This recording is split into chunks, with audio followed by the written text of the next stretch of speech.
কথা কাহিনীর চ্যানেলে সবাইকে স্বাগত জানাই। এই চ্যানেলে বিভিন্ন সাহিত্যিকের লেখা গল্প আপলোড করা হচ্ছে ধারাবাহিকভাবে। অনুরোধ করব আপনারা চ্যানেলটি সবাই সাবস্ক্রাইব করবেন।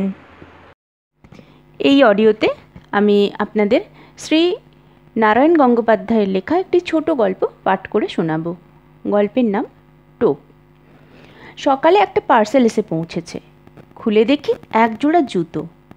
না, শত্রুপক্ষের কাজ নয়। এক জোড়া পুরনো ছেঁড়া জুতা পাঠিয়ে আমার সঙ্গে রসিকতার চেষ্টাও করেনি কেউ। চমৎকার ঝকঝকে বাঘের চামড়ার নতুন চটি, দেখলে চোখ জুড়িয়ে যায়। পায়ে দিতে লজ্জা বোধ হয়, দস্তুর মতো। ইচ্ছে করে বিছানায় শুইয়ে রাখি। কিন্তু জুতো জোড়া পাঠালো কে? কোথাও অর্ডার দিয়েছিলাম বলেও তো মনে পড়ছে না। আর বন্ধুদের সব কটাকেই তো চিনি। বিনামূল্যে এমন একজোড়া জুতো পাঠানোর মতো দরাজ মেজাজ এবং ট্যাঁক কারো আছে বলেও জানি না। তাহলে ব্যাপারটা কি? খুব আশ্চর্য হব কিনা ভাবছি, এমন সময় একখানা সবুজ রঙের কার্ড চোখে পড়ল। উইথ বেস্ট কমপ্লিমেন্টস অফ রাজা বাহাদুর এন.আর. চৌধুরী, রামগঙ্গা এস্টেট। আর তখনই মনে পড়ে গেল 8 মাস আগেকার এক আরণ্যক ইতিহাস, এক বিচিত্র শিকার কাহিনী। রাজা বাহাদুরের সঙ্গে আলাপের ইতিহাসটা ঘোলাটে, সূত্রগুলো এলোমেলো। যতদূর মনে হয় আমার এক সহপাঠী তার এস্টেটে চাকরি করত। তারই যোগাযোগে রাজবাহাদুরের এক জন্মবাসরে আমি একটা কাব্য সম্বর্ধনা জ্ঞাপন করেছিলাম।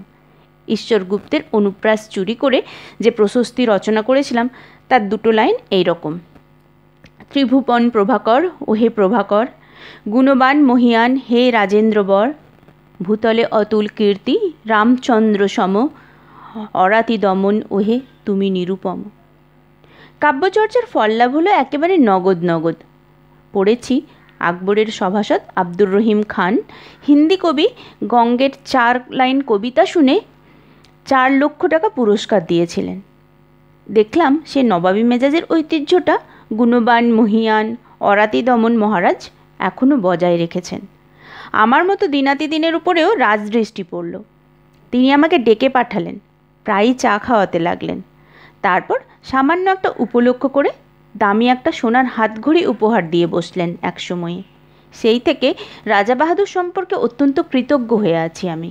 নিছক কবিতা মেলাবার জন্য বিশেষণগুলো ব্যবহার করেছিলাম, এখন সেগুলোকেই মন প্রাণ দিয়ে বিশ্বাস করতে শুরু করেছি। রাজা বাহাদুরকে আমি শ্রদ্ধা করি, আর গুণগ্রাহী লোককে শ্রদ্ধা করাই তো স্বাভাবিক। বন্ধুরা বলে মো সাহেব, কিন্তু আমি জানি ওটা নিছক গায়ের জ্বালা। আমার সৌভাগ্যে ওদের ঈর্ষা, তা আমি পরোয়া করি না। নৌকা বাঁধতে হলে বড় গাছ দেখে বাঁধাই ভালো, অন্তত ছোটোখাটো ঝড়ঝাপটার আঘাতে সম্পূর্ণ নিরাপদ। তাই মাস 8 আগে রাজবাহাদুর যখন শিকারে তার সহযাত্রী হওয়ার জন্যে আমাকে নিমন্ত্রণ জানালেন, তখন তা আমি ঠেলতে পারলাম না। কলকাতা সমস্ত কাজকর্ম ফেলে ঊর্ধ্বশ্বাসে বেরিয়ে পড়া গেল। তাছাড়া গোরা সৈন্যদের মাঝে মাঝে রাইফেল উঁচিয়ে শকুন মারতে দেখা ছাড়া শিকার সম্বন্ধে কোনো স্পষ্ট ধারণাই নেই আমার। সেদিক থেকেও মনের ভেতর গভীর এবং নিবিড় একটা প্রলোভন ছিল। জঙ্গলের ভেতরে ছোট একটা রেল লাইনে আরও ছোট একটা স্টেশনে গাড়ি থামল। নামবার সঙ্গে সঙ্গে সোনালি তকমা আটা ঝকঝকে পোশাক পরা আটদালি এসে সেলাম দিল আমাকে। বললে, হুজুর চলুন। স্টেশনের বাইরে মেটে রাস্তায় দেখি মস্ত একখানা গাড়ি, যার পুরো নাম রোলস রয়েস, সংক্ষেপে যাকে বলে রোজ। তা রোজই বটে। মাটিতে চলল না রাজহাঁসের মতো হাওয়ায় ভেসে গেল সেটা ঠিক ঠাহর করে উঠতে পারলাম না। চামড়ার খটখটে গদি নয়, লাল মখমলের কুশন, হেলান দিতে সংকোচ হয়। পাছে মাথার সস্তা নারকেল তেলের দাগ ধরে যায়, আর বসবার সঙ্গে সঙ্গেই মনে হয় সমস্ত পৃথিবীটা নিচের মাটির ঢেলার মতো গুঁড়িয়ে যাক, আমি এখানে সুখে এবং নিশ্চিন্তে ঘুমিয়ে পড়তে পারি। হাঁসের মতো ভেসে চলল রোজ। মেটে রাস্তায় চলেছে, অথচ এতটুকু ঝাঁকুনি নেই। ইচ্ছে হলো একবার ঘড়ি বার করে দেখি গাড়িটা ঠিক মাটি দিয়েই চলেছে না দুহাত উপর দিয়ে উড়ে চলেছে ওর চাকাগুলো। পথের দুপাশে তখন নতুন একটা জগতের ছবি, সবুজ শালবনের আড়ালে আড়ালে চা বাগানের বিস্তার, চকচকে উজ্জ্বল পাতার শান্ত শ্যামল সমুদ্র, দূরে আকাশের গায়ে কালো পাহাড়ের রেখা। ক্রমশ চা বাগান শেষ হয়ে এলো। পথের দুপাশে ঘন হয়ে দেখা দিতে লাগলো অবিচ্ছিন্ন শালবন। একজন আর্দালি জানালো, হুজুর, ফরেস্ট এসে পড়েছে। ফরেস্টই বটে। পথের ওপর থেকে সূর্যের আলো সরে গেছে, এখন শুধু শান্ত আর বিষণ্ণ ছায়া। রাত্রির শিশির এখনও ভিজিয়ে রেখেছে পথটাকে। রোজের নিঃশব্দ চাকার নিচে মড়মড় করে সাড়া তুলছে শুকনো শালের পাতা। বাতাসে গুঁড়ো গুঁড়ো বৃষ্টির মতো শালের ফুল ঝরে পড়ছে পথের পাশে। উড়ে আসছে গায়ে কোথা থেকে চকিতের জন্য ময়ূরের তীক্ষ্ণ চিৎকার ভেসে এলো। দুপাশে নিবিড় শালের বন, কোথাও কোথাও ভেতর দিয়ে খানিকটা দৃষ্টি চলে, কখনো কখনো বুনো ঝোপে আচ্ছন্ন। মাঝে মাঝে এক টুকরো কাঠের গায়ে লেখা 1935-1940। মানুষ বনকে শুধু উচ্ছন্ন করতে চায় না, তাকে বাড়াতেও চায়। এইসব প্লটে বিভিন্ন সময়ে নতুন করে শালের চারা রোপণ করা হয়েছে, এ তারই নির্দেশ। বনের রূপ দেখতে দেখতে চলেছি। মাঝে মাঝে ভয় যে না করছিল এমন নয়। এই ঘন জঙ্গলের মধ্যে হঠাৎ যদি গাড়ির ইঞ্জিন খারাপ হয়ে যায় আর তাক বুঝে যদি লাফ মারে একটা বুনো জানোয়ার, তাহলে পকেটের ফাউন্টেন পেনটা ছাড়া আত্মরক্ষার আর কোনো অস্ত্র সঙ্গে নেই। শেষটাই আর থাকতে না পেরে জিজ্ঞাসা করে বসলাম, হ্যাঁ রে, এখানে বাঘ আছে? ওরা অনুকম্পার হাসি হাসল। হ্যাঁ হুজুর। ভালুক? রাজা রাজরার সহবত, কাজেই যতটুকু জিজ্ঞাসা করব ঠিক ততটুকুই উত্তর। ওরা বলল, হ্যাঁ হুজুর। অজগর সাপ? জি মালিক। প্রশ্ন করার উৎসাহ ওই পর্যন্ত এসে থেমে গেল আমার। যেরকম দ্রুত উত্তর দিয়ে যাচ্ছে তাতে কোনো প্রশ্নই যে না বলে আমাকে আশ্বস্ত করবে এমন তো মনে হচ্ছে না। যতদূর মনে হচ্ছিল, গেরিলা, হিপোপোটামাস, ভ্যাম্পায়ার কোনো কিছুই বাকি নেই। এখানে জুলু কিংবা ফিলিপিনেরাও বিষাক্ত বুমেরাং বাগিয়ে আছে কিনা এবং মানুষ পেলে তারা বেগুন পোড়া করে খেতে ভালোবাসে কিনা, এ জাতীয় একটা কুটিল জিজ্ঞাসাও আমার মনে জেগে উঠেছে। ততক্ষণে কিন্তু নিজেকে সামলে নিলাম। খানিকটা আসতেই গাড়িটা ঘস ঘস করে ব্রেক কষল। আমি প্রায় আর্তনাদ করে উঠলাম, কিরে, বাঘ নাকি? আর্দালিরা মুচকি হাসল। না হুজুর, এসে পড়েছি। ভালো করে তাকিয়ে দেখি, সত্যিই তো এসে পড়েছি, সন্দেহ নেই। পথের বাঁ দিকে ঘন শালবনের ভেতরে একটুখানি ফাঁকা জমি, সেখানে কাঠের তৈরি বাংলো প্যাটার্নের একখানা দোতলা বাড়ি। এই নিবিড় জঙ্গলের ভেতর যেমন আকস্মিক তেমনি অপ্রত্যাশিত। গাড়ির শব্দে বাড়িটার ভেতর থেকে 2-3 জন চাপরাশি বেরিয়ে এলো ব্যতিব্যস্ত হয়ে। এতক্ষণ লক্ষ্য করিনি। এবার দেখলাম বাড়ির সামনে চওড়া একটা গড়খায় কাটা। লোকগুলো ধরাধরি করে মস্ত বড় এক ফালি কাঠ খাদ্যার ওপরে সাঁকোর মতো বিছিয়ে দিল। তারই ওপর দিয়ে গাড়ি গিয়ে দাঁড়ালো রাজবাহাদুর N.R. চৌধুরীর হান্টিং বাংলোর সামনে। আরে আরে, কি সৌভাগ্য! রাজা বাহাদুর স্বয়ং এসে বারান্দায় দাঁড়িয়েছেন আমার অপেক্ষায়। একগাল হেসে বললেন, আসুন আসুন, আপনার জন্য আমি এখনো চা পর্যন্ত খাইনি। শ্রদ্ধায় আর বিনয়ে আমার মাথা নিচু হয়ে গেল। মুখে কথা জোগালো না, শুধু বেকুবের মতো কৃতার্থের হাসি হাসলাম একগাল। রাজা বাহাদুর বললেন, এত কষ্ট করে আপনি যে আসবেন সে ভাবতেই পারিনি। বড় আনন্দ হলো। চলুন চলুন, ওপরে চলুন। এত গুণ না থাকলে কি আর রাজা হয়? একেই বলে রাজোচিত বিনয়।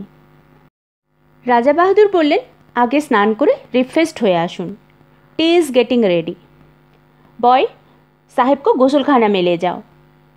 40 বছরের দাড়িওয়ালা বয় নিঃসন্দেহে বাঙালি, তবু হিন্দি করে হুকুমটা দিলেন রাজা বাহাদুর, কারণ ওটাই রাজকীয় দস্তুর। বয় আমাকে গোসলখানায় নিয়ে গেল। আশ্চর্য, এই জঙ্গলের ভেতরও এত নিখুঁত আয়োজন। এমন একটা বাথরুমে জীবনে আমি স্নান করিনি। ব্র্যাকেটে 3-4খানা সদ্য পাট ভাঙা নতুন তোয়ালে, 3টে দামি সোপকেসে 3 রকমের নতুন সাবান, যাকে দামি দামি তেল, লাইম জুস, অতিকায় বাথটাব, ওপরে ঝাঁঝরি। নিচের টিউবওয়েল থেকে পাম্প করে এখানে ধারা স্নানের ব্যবস্থা, একেবারে রাজকীয় কারবার। কে বলবে এটা কলকাতার গ্র্যান্ড হোটেল নয়? স্নান হয়ে গেল। ব্র্যাকেটে ধোপ দুরস্ত করা ফরাসডাঙ্গার ধুতি, সিল্কের লুঙ্গি, আদ্যির পাজামা। দামের দিক থেকে পাজামাটাই সস্তা মনে হলো, তাই পরে নিলাম। বয় বাইরেই দাঁড়িয়েছিল। নিয়ে গেল ড্রেসিং রুমে। ঘরজোড়া আয়না, পৃথিবীর যা কিছু প্রসাধনের জিনিস, কিছু আর বাকি নেই এখানে। ড্রেসিং রুম থেকে বেরুতে সোজা ডাক পড়ল রাজবাহাদুরের লাউঞ্জে। রাজাবাহাদুর একখানা চেয়ারে চিত হয়ে শুয়ে ম্যানিলা চুরুট খাচ্ছিলেন। বললেন, আসুন, চা তৈরি। চায়ের বর্ণনা না করাই ভালো। চা, কফি, কোকো, ওভালটিন, রুটি, মাখন, পনির, চর্বিতে জমাট ঠান্ডা মাংস, কলা থেকে আরম্ভ করে পিচ পর্যন্ত প্রায় 10 রকমের ফল। সেই গন্ধমাদন থেকে যা পারি গোগ্রাসে গিলে চললাম আমি। রাজাবাহাদুর কখনো এক টুকরো রুটি খেলেন, কখনো একটু ফল, অর্থাৎ কিছুই খেলেন না, শুধু পরপর কাপ তিনেক চা ছাড়া। তারপর আর একটা চুরুট ধরিয়ে বললেন, একবার জানালা দিয়ে চেয়ে দেখুন। দেখলাম প্রকৃতির এমন অপূর্ব রূপ জীবনে আর দেখিনি। ঠিক জানলার নিচেই মাটিটা খাড়া 300-400 ফুট নেমে গেছে। বাড়িটা যেন ঝুলে আছে সেই রাক্ষসে শূন্যতার ওপরে। তলায় দেখা যাচ্ছে ঘন জঙ্গল, তার মাঝ দিয়ে পাহাড়ি নদীর একটা সংকীর্ণ নীলোজ্জ্বল রেখা যতদূর দেখা যায়। বিস্তীর্ণ অরণ্য চলেছে প্রসারিত হয়ে, তার সীমান্তে নীল পাহাড়ের প্রহরা। আমার মুখ দিয়ে বেরুলো, চমৎকার। রাজাবাহাদুর বললেন, রাইট, আপনারা কবি মানুষ, আপনাদের তো ভালো লাগবেই। আমারই মাঝে মাঝে কবিতা লিখতে ইচ্ছে করে মশাই। কিন্তু নিচের ওই যে জঙ্গলটি দেখতে পাচ্ছেন, ওটি বড় সুবিধের জায়গা নয়। টেরায়ের ওয়ান অফ দ্য ফিয়ার্সেস্ট ফরেস্টস, একেবারে প্রাগৈতিহাসিক হিংস্রতার রাজত্ব। আমি সভয়ে জঙ্গলটার দিকে তাকালাম। ওয়ান অফ দ্য ফিয়ার্সেস্ট, কিন্তু ভয় পাওয়ার মতো কিছু তো দেখতে পাচ্ছি না। 400 ফুট নিচে ওই অতিকায় জঙ্গলটাকে একটা নিরবচ্ছিন্ন বেঁটে গাছের ঝোপ বলে মনে হচ্ছে। নদীর রেখাটাকে দেখাচ্ছে উজ্জ্বল একখানা পাতার মতো, আশ্চর্য সবুজ, আশ্চর্য সুন্দর। অফুরন্ত রোদে ঝলমল করছে অফুরন্ত প্রকৃতি। পাহাড়টা যেন গাঢ় নীল রং দিয়ে আঁকা। মনে হয় উপর থেকে ঝাঁপ দিয়ে পড়লে ওই স্তব্ধ গভীর অরণ্য যেন আদর করে বুকে টেনে নেবে রাশি রাশি পাতার একটা নরম বিছানার ওপরে। অথচ আমি বললাম, ওখানেই শিকার করবে নাকি? খেপেছেন? নামবো কী করে? দেখছেন তো পেছনে 400 ফুট খাড়া পাহাড়। আজ পর্যন্ত ওখানে কোনো শিকারীর বন্দুক গিয়ে পৌঁছয়নি। তবে হ্যাঁ, ঠিক শিকার করি না বটে, আমি মাঝে মাঝে মাছ ধরি ওখান থেকে। মাছ ধরেন? আমি হাঁ করলাম। মাছ ধরেন কীরকম? ওই নদী থেকে নাকি? সেটা ক্রমশ প্রকাশ্য, দরকার হলে পরে দেখতে পাবেন। রাজাবাহাদুর রহস্যময়ভাবে মুখ টিপে হাসলেন। আপাতত শিকারের আয়োজন করা যাক, কিছু না জুটলে মাছের চেষ্টাই করা যাবে তখন। তবে ভালো টোপ ছাড়া আমার পছন্দ হয় না, আর তাতে অনেক হাঙ্গামা। কিছু বুঝতে পারছি না। রাজাবাহাদুর জবাব দিলেন না, শুধু হাসলেন। তারপর ম্যানিলা চুরুটের খানিকটা সুগন্ধি ধোঁয়া ছড়িয়ে বললেন, আপনি রাইফেল ছুটতে জানেন? বুঝলাম কথাটি চাপা দিতে চাইছেন। সঙ্গে সঙ্গে জিহ্বা দমন করে ফেললাম। এরপরে আর কিছু জিজ্ঞাসা করাটা সঙ্গত হবে না, শোভনও নয়। সেটা কোর্ট ম্যানারের বিরোধী। রাজাবাহাদুর আবার বললেন, রাইফেল ছুঁড়তে পারেন? বললাম, ছেলেবেলায় এয়ার গান ছুঁড়েছি। রাজাবাহাদুর হেসে উঠলেন, তা বটে, আপনারা কবি মানুষ, ওসব অস্ত্রশস্ত্রের ব্যাপার আপনাদের মানায় না। আমি অবশ্য 12 বছর বয়সে রাইফেল হাতে তুলে নিয়েছিলাম। আপনি চেষ্টা করে দেখুন না, কিছু শক্ত ব্যাপার নয়। উঠে দাঁড়ালেন রাজবাহাদুর, ঘরের একদিকে এগিয়ে গেলেন। তাকে অনুসরণ করে আমি দেখলাম এ শুধু লাউঞ্জ নয়, রীতিমতো একটা ন্যাচারাল মিউজিয়াম এবং অস্ত্রাগার। খাওয়ার টেবিলেই নিমগ্ন ছিলাম বলে এতক্ষণ দেখতে পাইনি, নইলে এর আগেই চোখে পড়া উচিত ছিল। চারিদিকে সারি সারি নানা আকারের আগ্নেয়াস্ত্র, গোটা চারেক রাইফেল, ছোট বড় নানা রকম চেহারা। একটা হুকের সঙ্গে খাপে আঁটা একজোড়া রিভলভার ঝুলছে। তার পাশেই ঝুলছে খোলা একখানা লম্বা শেফিল্ডের তলোয়ার। সূর্যের আলোর মতো তার ফলার নিষ্কলঙ্ক রং। মোটা চামড়ার বেল্টে ঝকঝকে পেতলের কার্তুজ রাইফেলের, রিভলভারের। জড়িদার খাপে খান তিনেক নেপালি ভোজালি। আর দেওয়ালের গায়ে হরিণের মাথা, ভালুকের মুখ, নানা রকমের চামড়া, বাঘের, সাপের, হরিণের, গোসাপের, একটা টেবিলে অতিকায় হাতির মাথা, দুটো বড় বড় দাঁত এগিয়ে আছে সামনের দিকে। বুঝলাম এরা রাজা বাহাদুরের বীরকীর্তির নিদর্শন। ছোট একটা রাইফেল তুলে নিলেন রাজা বাহাদুর। বললেন, এটা লাইট জিনিস, তবে ভালো রিপিটার, অনায়াসে বড় বড় জানোয়ার ঘায়েল করতে পারে। আমার কাছে অবশ্য সবই সমান, লাইট রিপিটার যা, হাউইটজার কামানো তাই। তবু সৌজন্য রক্ষার জন্য বলতে হলো। বাহ, তবে তো চমৎকার জিনিস। রাজা বাহাদুর রাইফেলটা বাড়িয়ে দিলেন আমার দিকে। তাহলে চেষ্টা করুন, লোড করাই আছে, ছুড়ুন ওই জানালা দিয়ে।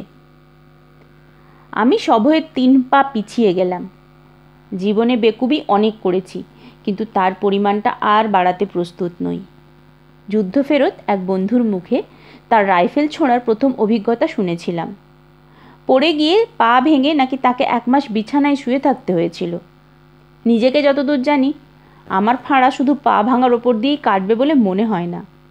বললাম, ওটা এখন থাক, পরে হবে না হয়। রাজা বাহাদুর মৃদু কৌতুকের হাসি হাসলেন। বললেন, এখন ভয় পাচ্ছেন, কিন্তু একবার ধরতে শিখলে আর ছাড়তে চাইবেন না। হাতে থাকলে বুঝবেন কত বড় শক্তিমান আপনি। You can easily face all the rascals of হঠাৎ তার চোখ ঝকঝক করে উঠল। মৃদু হাসিটা মিলিয়ে গিয়ে শক্ত হয়ে উঠল মুখের পেশিগুলো। And arrival. মুহূর্তে বুকের রক্ত হিম হয়ে গেল আমার। রাজা বাহাদুরের 2 চোখে বন্য হিংসা। রাইফেলটা এমন শক্ত মুঠিতে বাগিয়ে ধরেছেন যেন সামনে কাউকে গুলি করবার জন্য তৈরি হচ্ছেন তিনি। উত্তেজনার ঝোঁকে আমাকেই যদি লক্ষ্যভেদ করে বসেন তাহলে? আতঙ্কে দেওয়ালে ঠেস দিয়ে দাঁড়িয়ে গেলাম আমি। কিন্তু ততক্ষণে মেঘ কেটে গেছে। রাজরার মেজাজ। রাজা বাহাদুর হাসলেন। ওয়েল, পরে আপনাকে তালিম দেওয়া যাবে, সবই তো রয়েছে, যেটা খুশি আপনি ট্রাই করতে পারেন। চলুন এখন বারান্দায় গিয়ে বসা যাক। Let's have some energy. প্রাতরাশে প্রায় বিন্ধ্য পর্বত উদরসাৎ করা হয়েছে। আর কি হলে এনার্জি সঞ্চিত হবে বোঝা শক্ত। কিন্তু কথাটা বলেই রাজা বাহাদুর বাইরের বারান্দার দিকে পা বাড়িয়েছেন। সুতরাং আমাকেও পিছু নিতে হলো। বাইরের বারান্দায় বেতের চেয়ার, বেতের টেবিল। এখানে ঢোকবার পরে এমন সব বিচিত্র রকমের আসনে বসছি যে আমি প্রায় নার্ভাস হয়ে উঠছি। তবু যেন বেতের চেয়ারে বসতে পেয়ে খানিকটা সহজ অন্তরঙ্গতা অনুভব করা গেল। এটা অন্তত চেনা জিনিস। আর বসবার সঙ্গে সঙ্গেই বোঝা গেল এনার্জি কথাটার আসল তাৎপর্য কী। বেয়ারা তৈরিই ছিল। ট্রেতে করে একটি ফেনিল গ্লাস সামনে এনে রাখল। অ্যালকোহলের উগ্র গন্ধ ছড়িয়ে গেল বাতাসে। রাজা বাহাদুর স্মিত হাস্যে বললেন, চলবে? সবিনয়ে জানালাম, না। তবে বিয়ার আনবে? একেবারে মেয়েদের ড্রিঙ্ক, নেশা হবে না। না থাক, অভ্যেস নেই কোনো দিন। গুড কন্ডাক্টের প্রাইজ পাওয়া ছেলে। রাজা বাহাদুরের সুরে অনুকম্পার আভাস। আমি কিন্তু 14 বছর বয়সেই প্রথম ড্রিঙ্ক ধরেছিলাম। রাজরার ব্যাপার, সবই অলৌকিক, জন্মাবার সঙ্গে সঙ্গেই কেউটের বাচ্চা, সুতরাং মন্তব্য অনাবশ্যক। ট্রে বারবার যাতায়াত করতে লাগলো। রাজা বাহাদুরের প্রখর উজ্জ্বল চোখ দুটো ঘোলাটে হয়ে এলো ক্রমশ। ফর্সা মুখ গোলাপি রং ধরল। হঠাৎ অসুস্থ দৃষ্টিতে তিনি আমার দিকে তাকালেন। আচ্ছা, বলতে পারেন আপনি রাজা নন কেন? এরকম একটা প্রশ্ন করলে বোকার মতো দাঁত বের করে থাকা ছাড়া গত্যন্তর নেই। আমিও তাই করলাম। বলতে পারলেন না? না। আপনি মানুষ মারতে পারেন? এ আবার কী রকম কথা? আমার আতঙ্ক জাগলো। না। তাহলে বলতে পারবেন না। You are absolutely hopeless. উঠে দাঁড়িয়ে ঘরের দিকে পা বাড়ালেন রাজা বাহাদুর। বলে গেলেন, আই পিটি ইউ। বুঝলাম নেশাটা চড়েছে। আমি আর কথা বাড়ালাম না, চুপ করে বসে রইলাম সেখানেই। খানিক পরে ঘরের ভেতরে নাক ডাকার শব্দ। তাকিয়ে দেখি তার লাউঞ্জের সেই চেয়ারটায় হাঁ করে ঘুমুচ্ছেন রাজা বাহাদুর। মুখের কাছে কতকগুলো মাছি উড়ছে ভন ভন করে। সেই দিন রাত্রেই শিকারের প্রথম অভিজ্ঞতা। জঙ্গলের ভেতরে বসে আছি মোটরে। দুটো তীব্র হেডলাইটের আলো পড়েছে সামনে সংকীর্ণ পথে আর দুধারে শালবনে। ওই আলোর রেখার বাইরে অবশিষ্ট জঙ্গলটা যেন প্রেতপুরীর। জমাট অন্ধকার, রাত্রির তমসায় আদিম হিংসা সজাগ হয়ে উঠেছে চারিদিকে, অনুভব করছি সমস্ত স্নায়ু দিয়ে। এখানে হাতির পাল ঘুরছে, দূরের কোনো পাহাড়ের পাথর গুঁড়িয়ে ঝোপের ভেতরে অজগর প্রতীক্ষা করে আছে অসতর্ক শিকারের আশায়। আসন্ন বিপদের সম্ভাবনায় উৎকর্ণ হয়ে আছে হরিণের পাল। আর কোনো একটা খাদের ভেতরে জলজল করছে ক্ষুধার্ত বাঘের চোখ। কালো রাত্রিতে জেগে আছে কালো অরণ্যের প্রাথমিক জীবন। রোমাঞ্চিত ভীত প্রতীক্ষায় চুপ করে বসে আছি মোটরের মধ্যে। কিন্তু হিংসার রাজত্ব শালবন ডুবে আছে একটা আশ্চর্য স্তব্ধতায়। শুধু কানের কাছে অবিশ্রান্ত মশার গুঞ্জন ছাড়া আর কোনো শব্দ নেই। মাঝে মাঝে অল্প বাতাস দিচ্ছে। শালের পাতায় উঠেছে এক একটা মৃদু মর্মর। আর কখনো ডাকছে বনমুরগি, ঘুমের মধ্যে পাখা ঝাপটাচ্ছে ময়ূর। মনে হচ্ছে এই গভীর ভয়ঙ্কর অরণ্যের প্রাণীগুলো যেন নিঃশ্বাস বন্ধ করে একটা নিশ্চিত কোনো মুহূর্তের প্রতীক্ষা করে আছে। আমরাও প্রতীক্ষা করে আছি। মোটরের মধ্যে নিঃসাড় হয়ে বসে আছি আমরা। একটি কথাও বলবার উপায় নেই। রাইফেলের নল ইঞ্জিনের ওপর বাড়িয়ে দিয়ে শিকারি বাঘের মতোই তাকিয়ে আছেন রাজা বাহাদুর। চোখ দুটো উগ্র প্রখর হয়ে আছে হেডলাইটের তীব্র আলোক রেখাটার দিকে। একটা জানোয়ার ওই রেখাটা পেরোবার দুঃসাহস করলেই রাইফেল গর্জন করে উঠবে। কিন্তু জঙ্গলের সেই আশ্চর্য স্তব্ধতা, অরণ্য যেন আজ রাত্রে বিশ্রাম করছে। একটি রাত্রের জন্য ক্লান্ত হয়ে জানোয়ারগুলো ঘুমিয়ে পড়েছে খাদের ভেতরে। ঝোপের আড়ালে কেটে চলেছে মন্থর সময়। রাজা বাহাদুরের হাতের রেডিয়াম ডায়াল ঘড়িটা একটা সবুজ চোখের মতো জ্বলছে। রাত 1:30 পেরিয়ে গেছে। ক্রমশ উসখুস করছেন উৎকীর্ণ রাজা বাহাদুর। না, হোপলেস, আজ আর পাওয়া যাবে না। বহুদূর থেকে একটা তীক্ষ্ণ গম্ভীর শব্দ, হাতির ডাক, ময়ূরের পাখা ঝাপটানি চলেছে মাঝে মাঝে। এক ফাঁকে একটা পেঁচা চেঁচিয়ে উঠল। রাত্রি ঘোষণা করে গেল শেওয়ালের দল। কিন্তু কোথায় বাঘ, কোথায় ভালুক? অন্ধকার বনের মধ্যে দ্রুত কতকগুলো ছুটন্ত খুরের আওয়াজ পালিয়ে গেল হরিণের পাল। কিন্তু কোনো ছায়া পড়ছে না আলোকবৃত্তের ভেতরে। মশার কামড় যেন অসহ্য হয়ে উঠছে। বৃথায় গেল রাতটা। রাজা বাহাদুরের কণ্ঠস্বরে পৃথিবীর সমস্ত বিরক্তি ভেঙে পড়ল।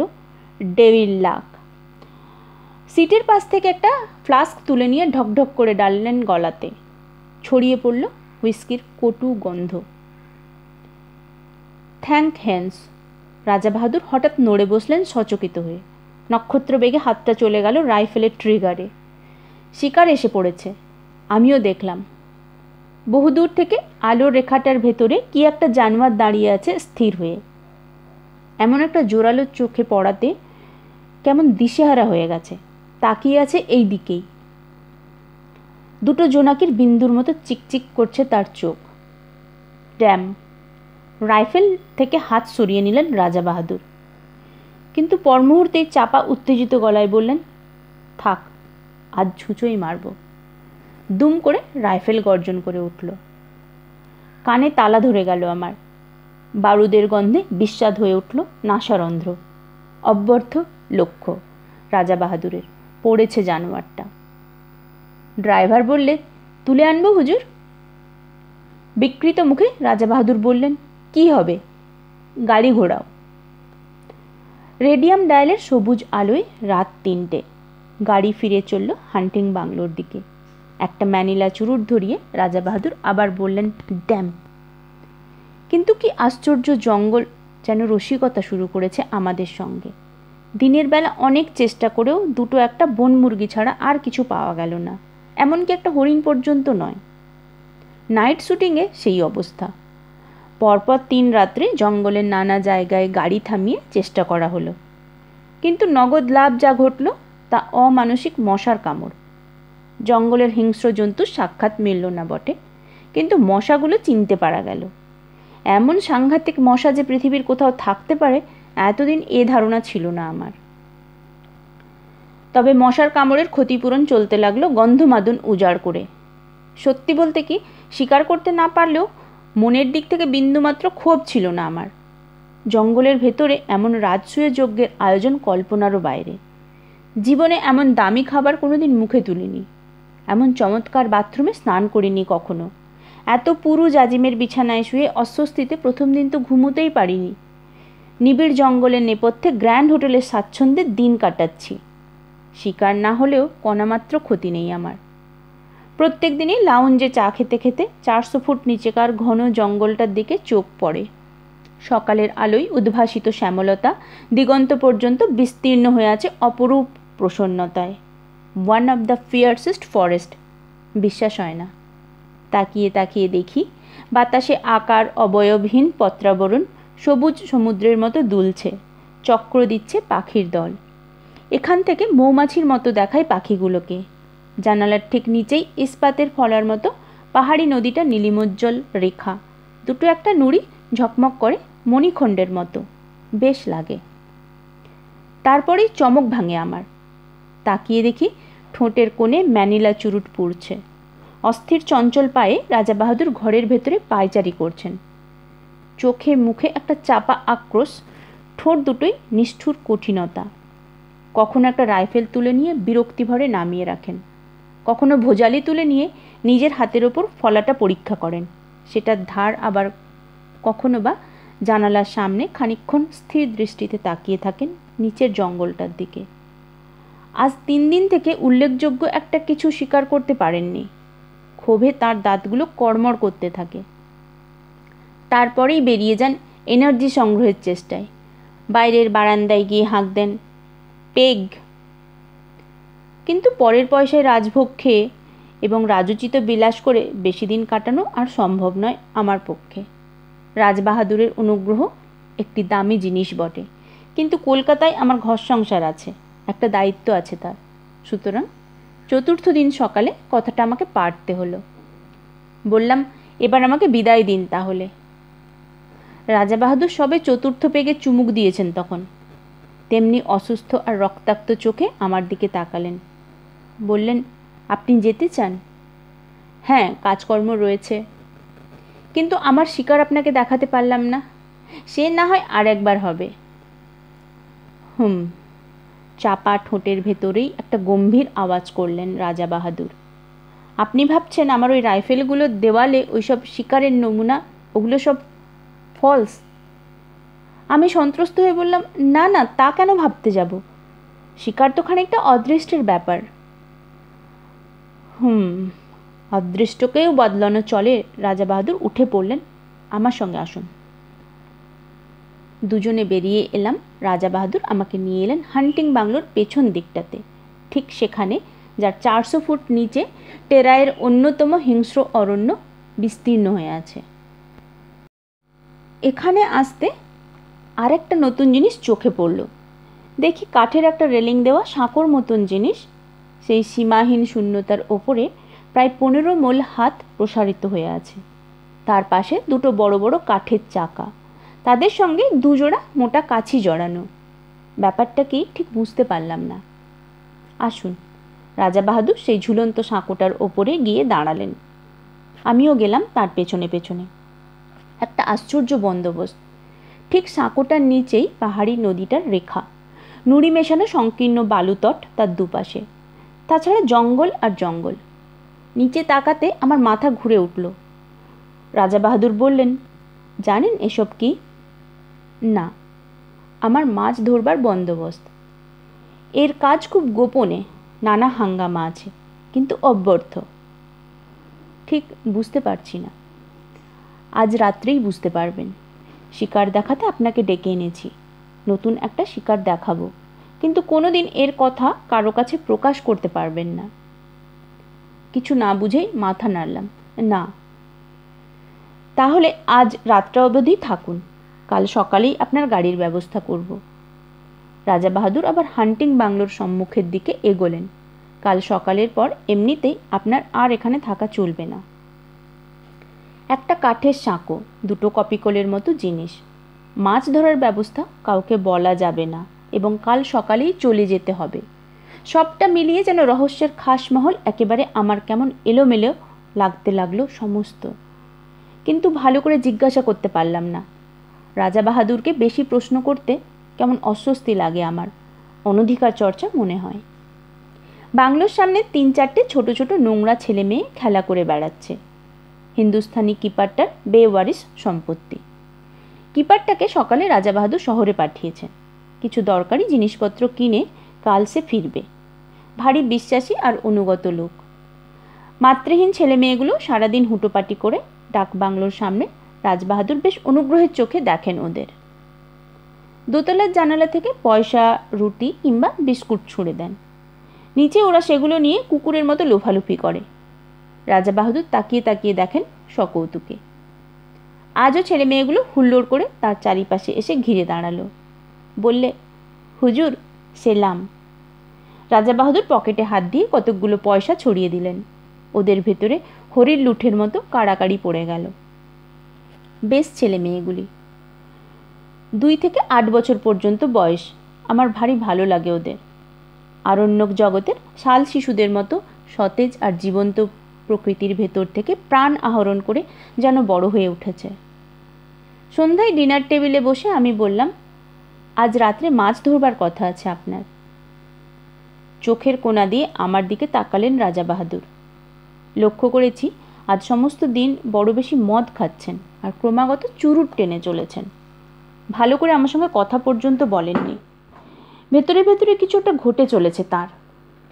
রাজা বাহাদুর সংক্ষেপে বললেন, আমি সসংকোচে জিজ্ঞাসা করলাম, কখন হবে? এক মুখ ম্যানিলা চুরুটের ধোঁয়া ছড়িয়ে তিনি জবাব দিলেন, সময় হলে ডেকে পাঠাবো। এখন আপনি গিয়ে শুয়ে পড়ুন। স্বচ্ছন্দে কয়েক ঘন্টা ঘুমিয়ে নিতে পারেন। শেষ কথাটা পরিষ্কার আদেশের মতো শোনালো। বুঝলাম আমি বেশিক্ষণ আর তার সঙ্গে কথা বলি এ তিনি চান না। তাড়াতাড়ি শুয়ে পড়তে বলাটা অতিথিপরায়ণ গৃহস্থের অনুনয় নয়, রাজার নির্দেশ, এবং সে নির্দেশ পালন করতে বিলম্ব না করাই ভালো। কিন্তু অতি নরম জাজিমের বিছানায় শুয়েও ঘুম আসছে না। মাথার ভিতর আবর্তিত হচ্ছে অসংলগ্ন চিন্তা। মাছ ধরা, কাঠের সাঁকো, কপিকল, অত্যন্ত গোপনীয়, অতল রহস্য। তারপর এপাশ ওপাশ করতে করতে কখন যে চৈতন্য আচ্ছন্ন হয়ে এলো তা আমি নিজেই টের পাইনি। মুখের ওপর ঝাঁঝালো একটা টর্চের আলো পড়তে আমি ধর্মড় করে উঠে পড়লাম। রাত তখন কটা ঠিক জানি না। আরণ্যক পরিবেশে নির্জনতা আবির্ভূত। বাহিরে শুধু তীব্রকণ্ঠ ঝিঁঝির ডাক। আমার গায়ে বরফের মতো ঠান্ডা একটা হাত পড়েছে কার। সে হাতের স্পর্শে পা থেকে মাথা পর্যন্ত শিউরে গেল আমার। রাজা বাহাদুর বললেন, সময় হয়েছে, চলুন। আমি কি বলতে যাচ্ছিলাম, ঠোঁটে আঙুল দিলেন রাজা বাহাদুর। কোনো কথা নয়, আসুন। এই গভীর রাত্রে এমনি নিঃশব্দে আহ্বান, সবটা মিলিয়ে একটা রোমাঞ্চকর উপন্যাসের পটভূমি তৈরি হয়েছে যেন। কেমন একটা অস্বস্তি, একটা অনিশ্চিত ভয়ে গা ছমছম করতে লাগলো আমার। মন্ত্রমুগ্ধের মতো রাজা বাহাদুরের পেছন পেছন বেরিয়ে গেলাম। হান্টিং বাংলোটা অন্ধকার। একটা মৃত্যু শীতলতা ঢেকে রেখেছে তাকে একটানা ঝিঁঝির ডাক। চারিদিকে অরণ্যে কান্নার শব্দের মতো পত্রমর্মর। গভীর রাত্রিতে জঙ্গলের মধ্যে মোটর থামিয়ে বসে থাকতে আমার ভয় করেছিল, আজও ভয় করছে। কিন্তু এই ভয়ের চেহারা আলাদা। এর মধ্যে আর একটা কি যেন মিশে আছে, ঠিক বুঝতে পারছি না, অথচ পাও সরতে চাইছে না। আমার মুখের ওপরে একটা টর্চের আলো। রাজা বাহাদুরের হাতের স্পর্শটা বরফের মতো ঠান্ডা। ঠোঁটে আঙুল দিয়ে নীরবতার সেই দুর্বোধ্য কুটিল সংকেত। টর্চের আলোয় পথ দেখিয়ে রাজা বাহাদুর আমাকে সেই ঝুলন্ত সাঁকোটার কাছে নিয়ে এলেন। দেখি তার ওপরে শিকারের আয়োজন। 2খানা চেয়ার পাতা, 2টো তৈরি রাইফেল, 2জন বেয়ারা একটা কপিকলের চাকা ঘুরিয়ে কি একটা জিনিস নামিয়ে দিচ্ছে নিচের দিকে। এক মুহূর্তের জন্য রাজা বাহাদুর তার 9 সেলের হান্টিং টর্চের নিচের দিকে ফ্ল্যাশ করলেন। প্রায় 250 ফুট নিচে সাদা পুটুলির মতো কি একটা জিনিস কপিকলের দড়ির সঙ্গে নেমে যাচ্ছে দ্রুত বেগে। আমি বললাম, ওটা কি রাজা বাহাদুর? মাছের টোপ। কিন্তু এখনও কিছু বুঝতে পারছি না। একটু পরে বুঝবেন, এখন চুপ করুন। এবারে স্পষ্ট ধমক দিলেন আমাকে। মুখ দিয়ে ভক ভক করে হুইস্কির তীব্র গন্ধ বেরোচ্ছে। রাজা বাহাদুর প্রকৃতিস্থ নেই। আর কিছুই বুঝতে পারছি না আমি। আমার মাথার ভেতর সব যেন গণ্ডগোল হয়ে গেছে। একটা দুর্বোধ্য নাটকের নির্বাক দ্রষ্টার মতো রাজা বাহাদুরের পাশের চেয়ারটাতে আসন নিলাম আমি। ওদিকে ঘন কালো বনান্তের উপরে ভাঙা চাঁদ দেখা দিল। তার খানিকটা ম্লান আলো এসে পড়ল 400 ফুট নিচের নদীর জলে, তার ছড়ানো মণিখণ্ডের মতো নুড়িগুলোর উপরে। আবছাভাবে যেন দেখতে পাচ্ছি কপিকলের দড়ির সঙ্গে বাঁধা সাদা পুটলিটা অল্প অল্প নড়ছে বালির ওপরে। এক হাতে রাজা বাহাদুর রাইফেলটা বাগিয়ে ধরে আছেন, আর এক হাতে মাঝে মাঝে আলো ফেলছেন নিচের পুটুলিটায়। চকিত আলোয় যেটুকু মনে হচ্ছে পুটুলিটা যেন জীবন্ত, অথচ কী জিনিস কিছু বুঝতে পারছি না। এ নাকি মাছের টোপ, কিন্তু কি মাছ? এ কিসের টোপ? আবার সে স্তব্ধতার প্রতীক্ষা। মুহূর্ত কাটছে, মিনিট কাটছে, ঘন্টা কাটছে। রাজা বাহাদুরের টর্চের আলো বারে বারে পিছলে পড়ছে নিচের দিকে। দিগন্ত প্রসার হিংস্র অরণ্য ভাঙা ভাঙা জ্যোৎস্নায় দেখাচ্ছে তরঙ্গিত একটা সমুদ্রের মতো। নিচের নদীটা ঝকঝক করছে যেন একখানা খাপ খোলা তলোয়ার। অবাক বিস্ময়ে আমি বসে আছি। মিনিট কাটছে, ঘন্টা কাটছে। টোপ ফেলে মাছ ধরছেন রাজা বাহাদুর। অথচ সব ধোঁয়াটে লাগছে আমার। কান পেতে শুনছি ঝিঁঝির ডাক, দূরে হাতির গর্জন, শালপাতার মর্মর। এ প্রতীক্ষার তত্ত্ব আমার কাছে দুর্বোধ্য। শুধু হুইস্কি আর ম্যানিলা চুরুটের গন্ধ এসে লাগছে আমার। মিনিট কাটছে, ঘন্টা কাটছে। রেডিয়াম ডায়াল ঘড়ির কাঁটা চলেছে ঘুরে। ক্রমশ যেন সম্মোহিত হয়ে গেলাম, ক্রমশ যেন ঘুম এলো আমার। তারপরে হঠাৎ কানের কাছে বিকট শব্দে রাইফেল সাড়া দিয়ে উঠল। 400 ফুট নিচ থেকে উপরের দিকে উৎক্ষিপ্ত হয়ে উঠল প্রচণ্ড বাঘের গর্জন। চেয়ারটা শুদ্ধ আমি কেঁপে উঠলাম। টর্চের আলোটা সোজা পড়ছে নুড়ি ছড়ানো বালির ডাঙাটার ওপরে। পরিষ্কার দেখতে পেলাম ডোরাকাটা অতিকায় একটা বিশাল জানোয়ার সাদা পুটলিটার ওপরে একখানা থাবা চাপিয়ে দিয়ে পড়ে আছে। সাপের মতো ল্যাজ আছড়াচ্ছে অন্তিম আক্ষেপে।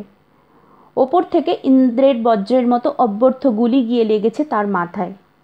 এত ওপর থেকে এমন দুর্নিবার মৃত্যু নামবে আশঙ্কা করতে পারেনি। রাজা বাহাদুর সোৎসাহে বললেন, ফতে। এতক্ষণে মাছ ধরবার ব্যাপারটা বুঝতে পেরেছি। সোৎসাহে সোল্লাসে বললাম, মাছ তো ধরলেন, ডাঙায় তুলবেন কেমন করে? ওই কপিকল দিয়ে, এই জন্যই তো ওগুলোর ব্যবস্থা। ব্যাপারটা যেমন বিচিত্র তেমনি উপভোগ্য। আমি রাজা বাহাদুরকে অভিনন্দিত করতে যাব, এমন সময় পরিষ্কার শুনতে পেলাম শিশুর গোঙানি, ক্ষীণ অথচ নির্ভুল। কিসের শব্দ? 400 ফুট নিচ থেকে ওই শব্দটা আসছে। হ্যাঁ, কোনো ভুল নেই। মুখের বাঁধন খুলে গেছে, কিন্তু বড় দেরিতে আমার রক্ত হিম হয়ে গেল। আমার চুল খাড়া হয়ে উঠল।